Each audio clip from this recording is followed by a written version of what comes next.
fazer uma oração. Quero convidar o operador João Paulo. Nós estamos louvando ao Senhor em nome de Jesus. Glória a Jesus. Senhor, meu Deus e eterno Pai, graças, Senhor, nós te damos a Ti, ó Deus, por tudo que o Senhor tem feito, Senhor, em nosso meio. Que o Senhor venha nos dar vitórias, Senhor, nesta noite, ó Pai, para que nós possamos, Senhor Jesus, receber a parte do Senhor, ó Pai querido. Deus, em nome de Jesus, venha abençoar os teus filhos, Senhor, que estão aqui nesta noite, ó Pai, para ouvir a Tua palavra. Que o Senhor venha, Senhor Jesus, abençoar cada um, em nome do Senhor e Salvador Jesus Cristo. Amém. Glória a Jesus. Louvado é o nome do Senhor. Aleluia. Glória a Jesus. Hino de número 243. Aleluia. Hino de número 243 da harpa, em nome de Jesus. Todos os irmãos louvando ao Senhor nesta noite.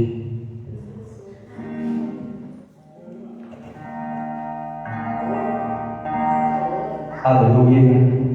Glória a Jesus.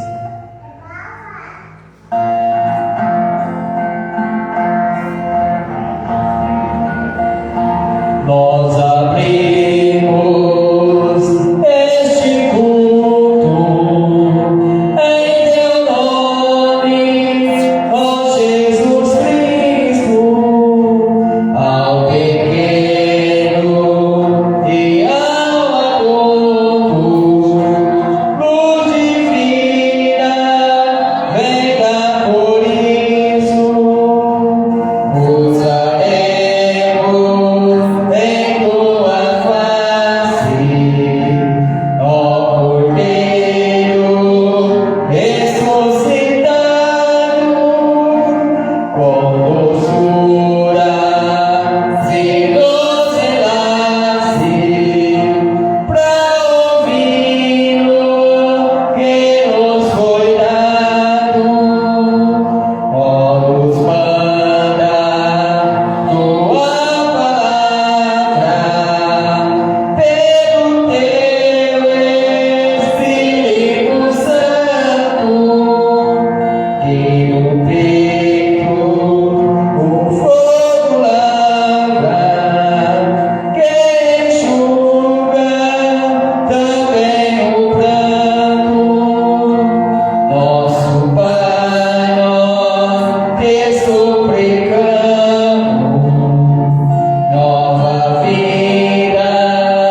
Neguei ao seu amor. Oh, porque Jesus me ama, eu não posso te explicar, mas a ti também te chama, pois deseja te salvar. No juízo não pensava, nem na minha perdição, nem minha alma desejava a eterna salvação. Oh, porque Jesus me ama, eu não posso te explicar, mas a ti também te chama, pois deseja te salvar. Já cansado do pecado, foi aos pés do Salvador, e ali caiu o fardo de tristeza e de dor. Oh, porque Jesus me ama, eu não posso te explicar, mas a ti também te chama, pois deseja te salvar. Como é maravilhoso pertencer ao meu Jesus, ter a graça e o repouso e ficar ao pé da cruz.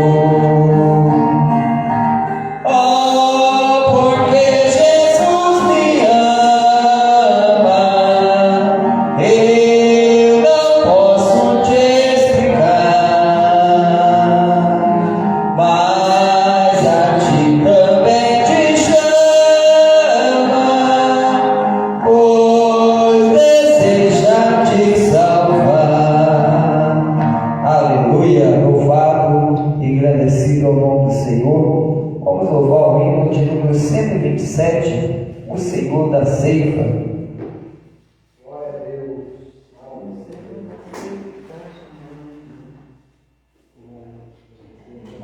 Aleluia. Glória a Jesus. Hino de número 77.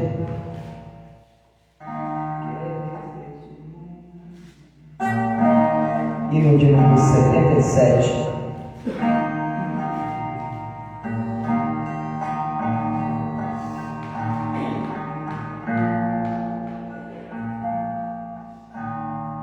Queres neste mundo ser um vencedor? Queres tu cantar na luta e na dor? Queres ser alegre qual bom lutador? Guarda um contato com teu Salvador. Guarda um contato com teu Salvador. Reina nuvem do mal não te cobrirá. Pela senda alegre tu caminharás, indo em contato com teu Salvador. Neste mundo viver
Engrandecido é o nome do Senhor. Irmãos, nós vamos estar fazendo uma oração para recolher dízimo e oferta, né? Hoje é um culto de ensinamento. Nós não vamos estar prolongando os louvores, né? É cantar 3 hinos e dar uma oportunidade para recolher dízimo e oferta, e logo após o Diácono Marcos vai estar fazendo, né, dando um estudo da palavra do Senhor esta noite. Amém? Nosso novo operador Isaac vai estar recolhendo oferta nesta noite, em nome de Jesus. E glória a Jesus. E o círculo de oração vai estar louvando ao Senhor para recolher as ofertas, em nome de Jesus. Senhor, meu Deus e eterno Pai, abençoa, Senhor Jesus, os ofertantes, Senhor, os dizimistas, Senhor, da tua casa. Venha, Senhor Jesus, da vitória, Senhor, para o teu seio, Senhor, os dizimistas, os ofertantes, Senhor, desta casa, ó Pai. Deus, abre porta onde não há porta, Senhor. Repreende, Senhor Jesus, o devorador, Senhor, cortador, migrador, Senhor, em nome de Jesus Cristo, ó Pai. Venha da vitória ao teu seio nesta noite, em nome de Jesus. Círculo de oração vai estar louvando o Senhor para recolher dízimo e oferta para a casa do Senhor nesta noite.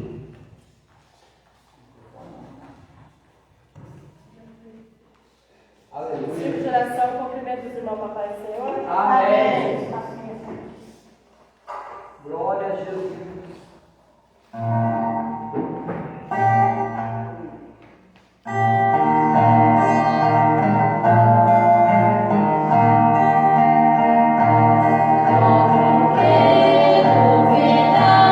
Sobre as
Aleluia.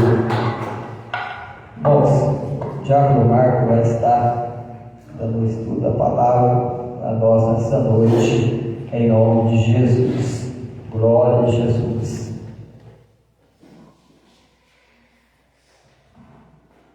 Aleluia, Jesus. Glória a Deus. Aleluia, Jesus. Glória a Jesus. Aleluia, Jesus.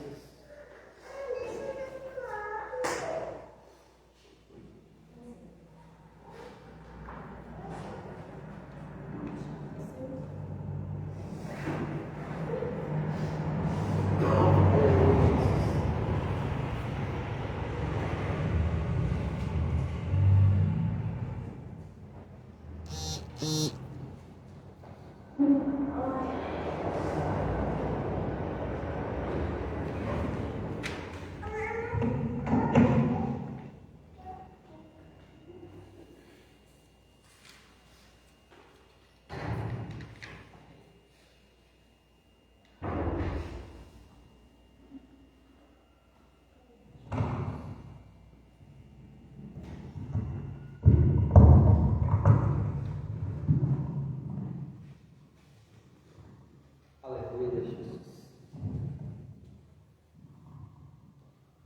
Glória a Deus. Gostaria de saudar os irmãos com a paz do Senhor Jesus. Amém.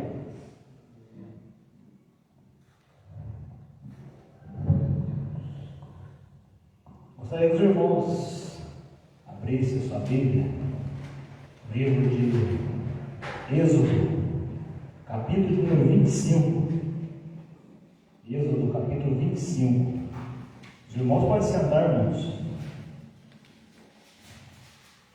Êxodo, capítulo 25. Glória a Deus. E nós vamos estudar um assunto muito interessante, bem extenso.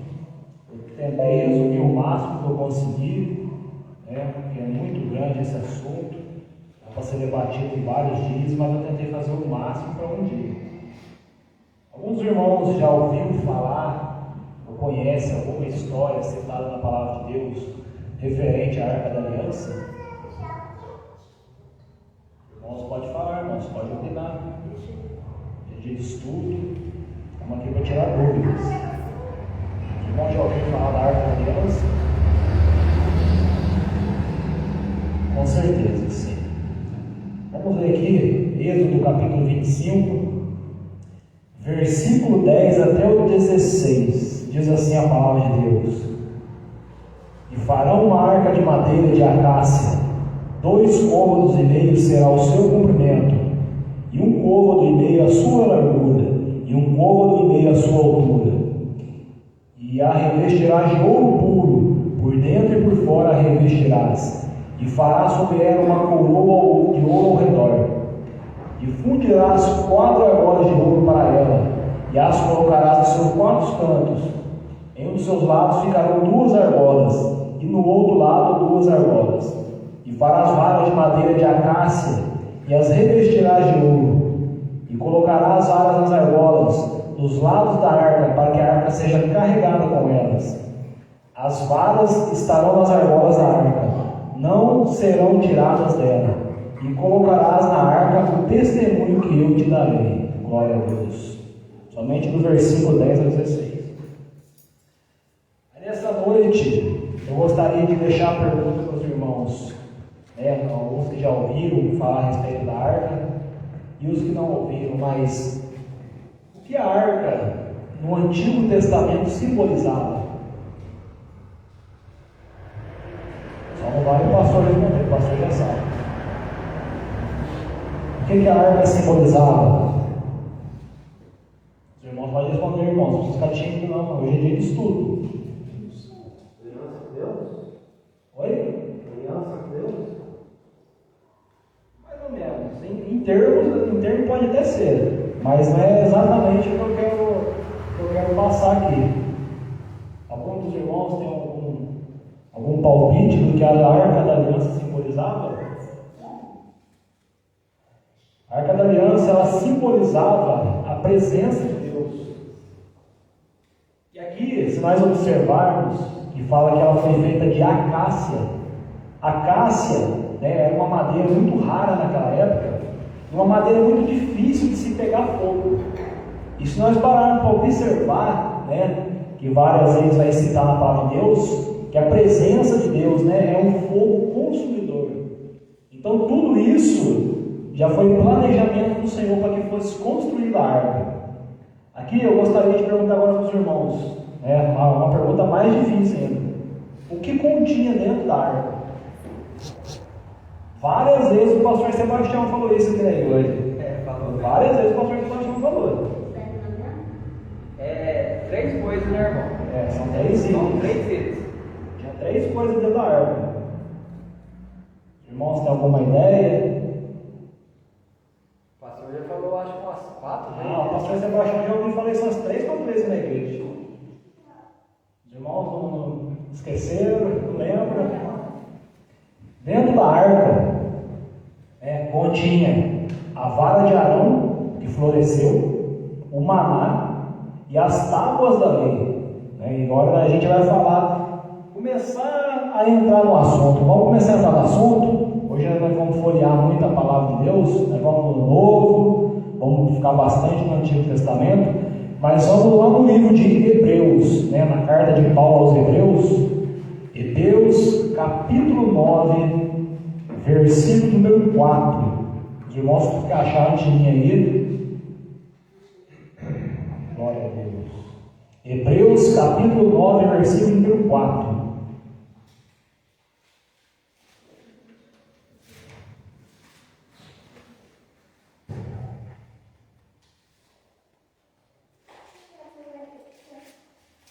Hebreus 9, capítulo 9, versículo 4. O irmão que achou aí pode, por gentileza, estar lendo? Que tinha o incensário de uva e a arca do concerto, coberta de uva, tudo em redor, em que estava um vaso de uva que continha o maná e a vara de Arão, que tinha endurecido e assado no concerto. Amém. Então, aqui já diz, que aqui na arca continha a vara de Arão, o maná e as tábuas da lei. Aí eu pergunto para os irmãos essa noite, vamos falar da simbologia de cada item. O que a vara de Arão representava e por que ela estava dentro da arca? O que a vara representava? Irmãos, pode falar, irmãos, aqui não tem ninguém que é dono da palavra, não. Hoje nós estamos aqui para aprender. O que a vara representava? A vara, nós vamos trazer, como se fosse o cetro de um rei, A vara, o cetro do rei, ele transmite o quê? Imponência, transmite liderança, ele é a imagem da liderança, Aqui, no livro de Números 17, glória a Deus. Números 17, versículos 1 e 2, 5 e 8, vai dizer assim: E o Senhor falou a Moisés, dizendo: Fala aos filhos de Israel, e toma de cada um deles uma vara, segundo a casa de seus pais, de todos os seus príncipes, segundo as casas de seus pais, 12 varas. Escreve o nome de cada homem na sua vara. Versículos de número 5 e número 8 diz assim: E a vara do homem que eu escolher florescerá, e farei cessar as murmurações dos filhos de Israel contra mim, com que murmuram contra vós. Versículo número 8. E no dia seguinte Moisés entrou no tabernáculo do testemunho, e eis que a vara de Arão, pela casa de Levi, havia florescido, e produzido os botões de flores, e brotado renovos, e dado amêndoas. Glória a Deus. Aqui, nessa passagem, nós vamos observar que aquele povo, aquele mesmo povo que havia saído do Egito, que estava na servidão do Egito, começou a murmurar, a reclamar, a achar ruim contra Moisés, né, contra a autoridade de Moisés e contra quem estava à frente, né? Então, no caso está o quê? Moisés e Josué. E ali o Senhor resolveu o quê? Separar, né? Colocar como líder um homem sobre todas as 12 casas de Israel. Aí o que Deus mandou fazer? Pegar cada líder de cada casa de Israel, trazer uma vara que simbolizava a liderança, e cada um trouxesse a sua vara, e aquela vara que florescesse, né, seria do líder das 12 tribos. Ou seja, da casa de Levi, a vara de Arão floresceu. Ou seja, a vara, símbolo de liderança, estava dentro da arca. Depois nós vamos falar disso tudo no todo, o que significa tudo isso dentro da arca da aliança. E aqui, irmãos, nós vamos ver a respeito do maná. Estou falando meio rápido, eu estou tentando resumir, porque esse assunto é muito grande. Então, estou sendo bem incisivo nas palavras aqui, irmãos. Se os irmãos tiverem alguma dúvida, pode perguntar. Fique à vontade, né? Estamos aqui para isso. Êxodo, capítulo número 16, versículo número 35. Vai falar a respeito do maná. Se algum irmão achar aí, pode ler. Êxodo 16. 16, 35.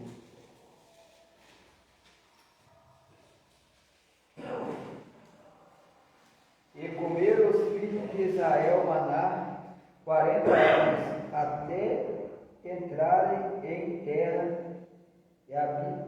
habitada, e comerá maná até a chegada, aleluia, aos termos da terra de Canaã. Amém. Comeram o maná 40 anos. Todo o tempo em que o povo de Deus peregrinava no deserto, ele se alimentou do maná, provisão que o Senhor mandou do céu para o povo dele, para que o povo não perecesse, para que o povo não passasse fome. O maná já está mais do que explícito o que significa. O maná significa o que? A provisão de Deus, Deus presente, dando aquilo que o seu povo necessita. Tem até aquela canção do Voz da Verdade, as pernas não queixavam, as roupas não que mereciam. Irmãos, 40 anos no deserto andando, no lugar de só areia, como é que você vai tecer alguma roupa no lugar daquele? Como é que você vai fazer um sapato, alguma coisa? Não tem como. Ou seja, se não fosse Deus dando a provisão para o povo, todos eles iam morrer no deserto. Mas, como diz aqui que a arca da aliança é a presença de Deus, que é onde Deus está, ninguém passa apuros, ninguém passa perto. Onde há a presença de Deus, não há por que murmurar, não há por que se queixar, mas somente adorar.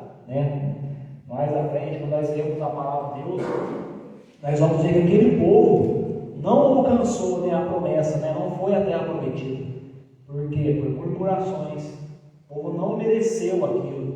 Já estava na mão deles, Foi a mesma coisa de estar aqui na sua mão, alguém ir lá e tirar. Já estava na mão do povo de Deus. Glória a Deus. E aqui, Êxodo capítulo 20, nós vamos falar sobre os 10 mandamentos, as tábuas da lei. Mas não se resume aos 10 mandamentos, porque as leis judaicas, elas são muitas, Algum irmão aqui sabe quantas leis judaicas que existem? Está escrito lá na Torá, que os judeus carregam com eles, os rabinos. Os irmãos sabem quantas leis existem? Os irmãos têm noção de quantas leis existem? Pastor, mandamentos, Mandamentos são 10. As leis foram entregues por Deus a Moisés, e Moisés foi escrevendo as leis. Ao todo, nós temos 611 leis. E o que a palavra de Deus diz? Quem vive pela lei, se tropeçar em apenas uma, já é condenado. Ou seja, o que é mais fácil, você viver pela lei ou ou viver pela graça que é Jesus Cristo. Olha só a tremenda diferença que há nisso. Viver pela lei, viver pela graça. Né? Os irmãos podem ler Êxodo capítulo 20, os 10 mandamentos. Capítulo 20, do versículo 1 até o 17, mas nós vamos resumir isso aqui, irmãos.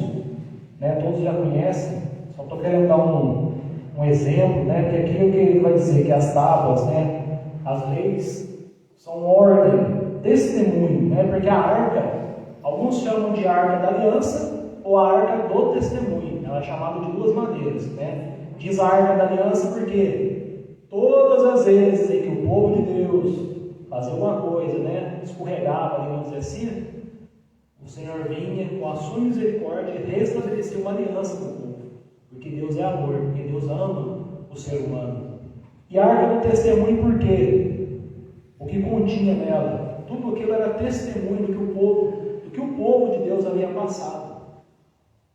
Glória a Deus. E testemunho também pelo fato das tábuas da lei, das leis estarem lá. Algo que foi entregue a Moisés, ele testemunhou aquilo que o Senhor deu, aquilo que o Senhor entregou na mão dele. Glória a Jesus.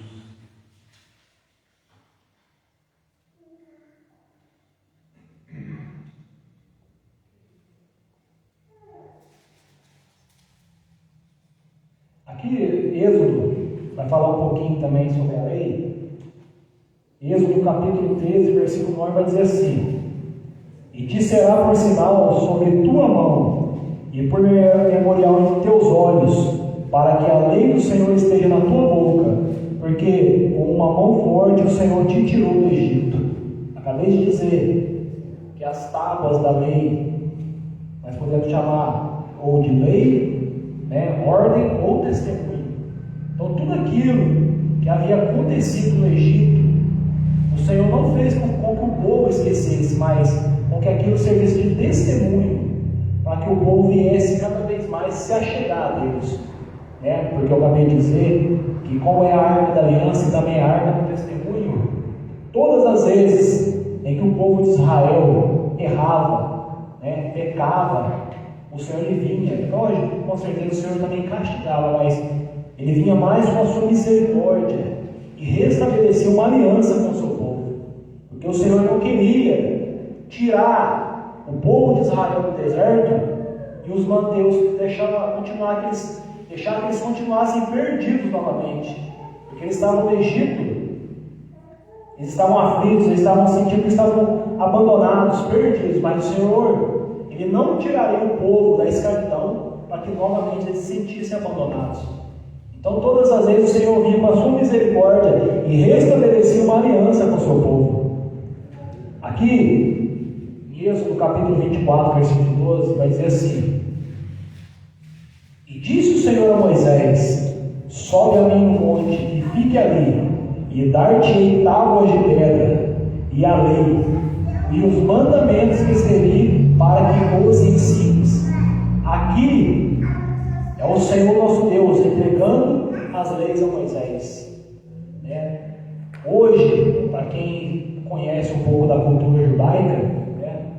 Eu estudo bastante isso, eu gosto muito de me inteirar nesse assunto. Para aqueles que não sabem, os judeus até hoje acham que Jesus Cristo virá, que Jesus Cristo ainda não pisou na terra.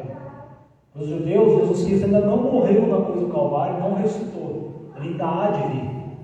Os judeus, eles estão lá, né, em Jerusalém, né, em Israel, lá se lamentando, no muro das lamentações, estão lá com as leis, porque os judeus, eles vivem pela lei, eles não vivem pela graça.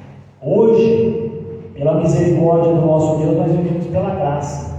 Porque pensa bem, vamos colocar um exemplo fácil de se entender. Uma pessoa diz para você assim: não faça isso.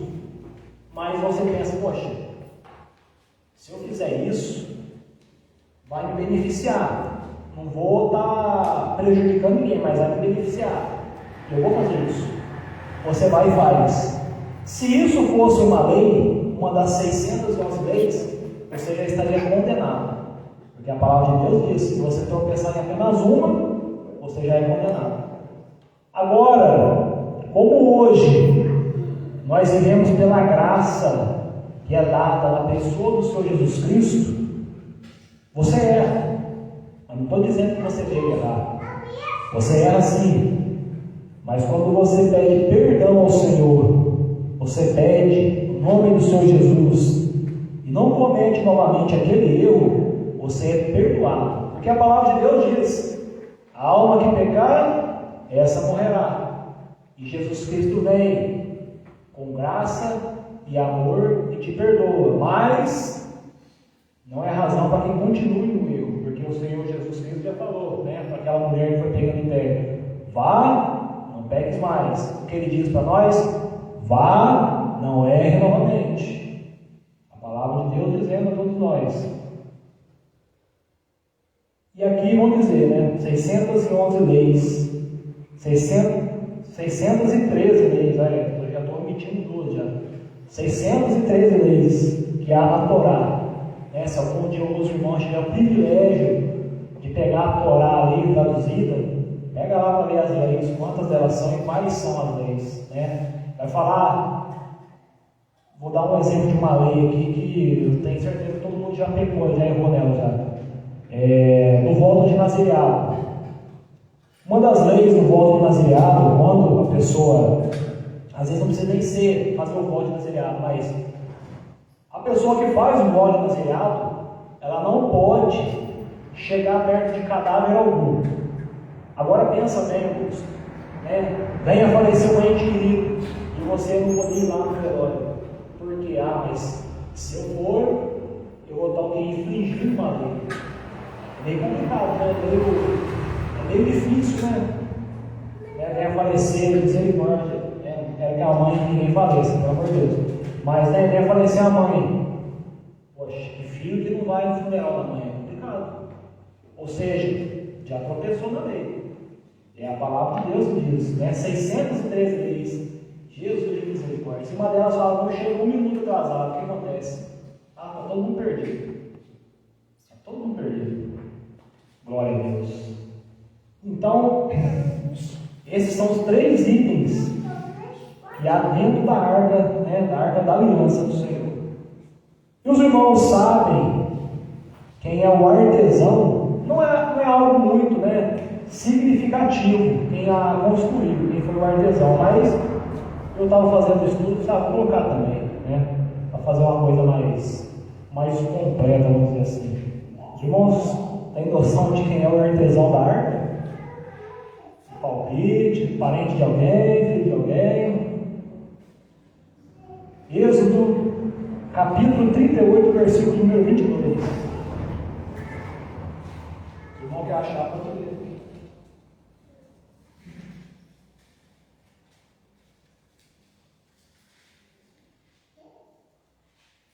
Êxodo 38, versículo 22.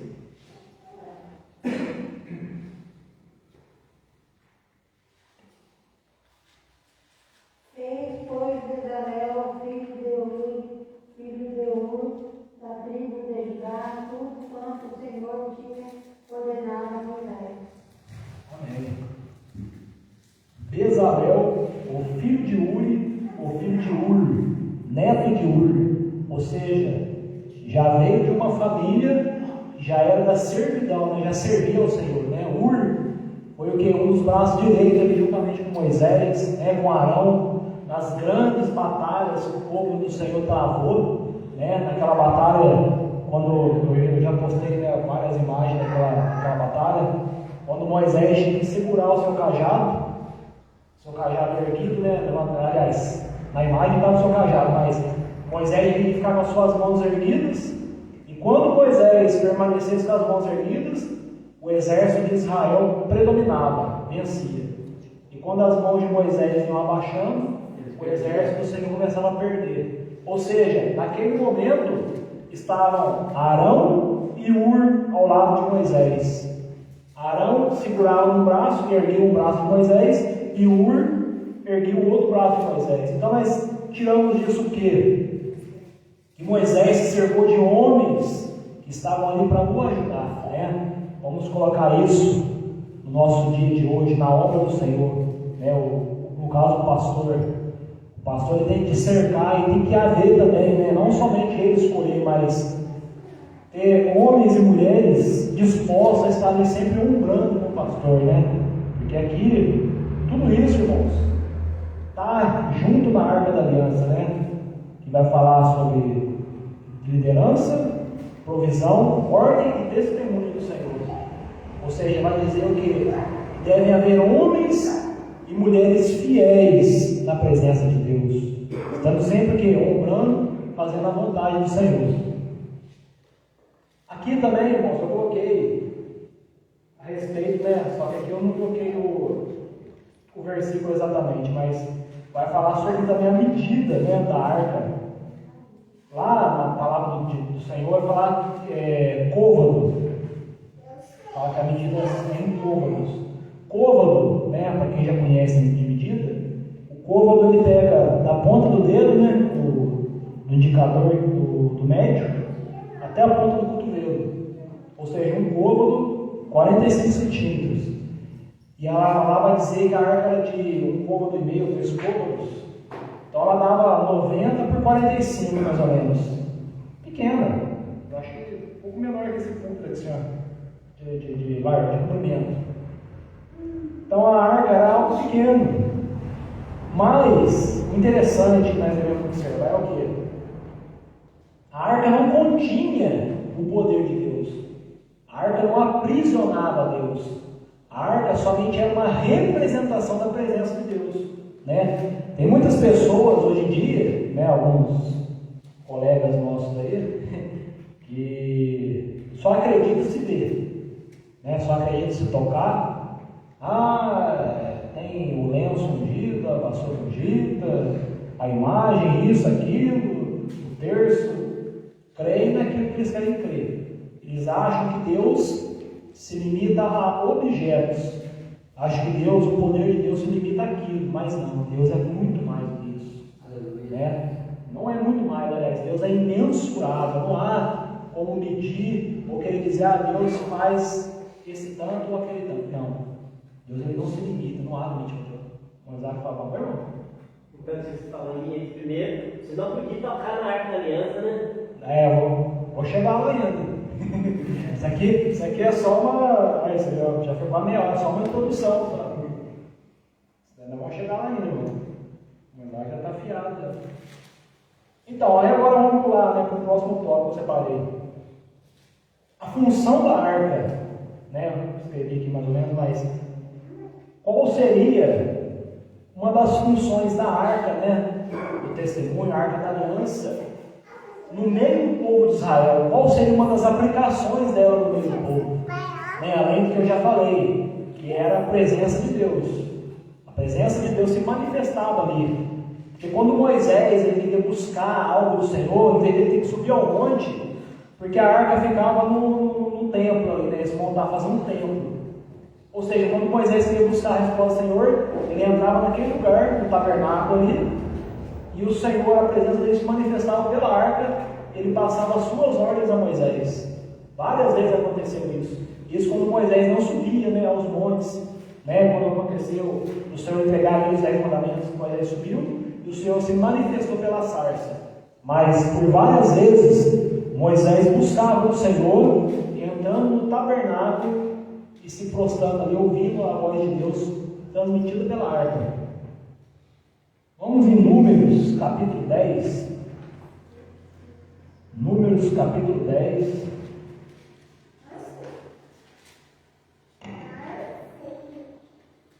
Números 10, versículo 33 ao 36. O irmão, a irmã que achar pode ler.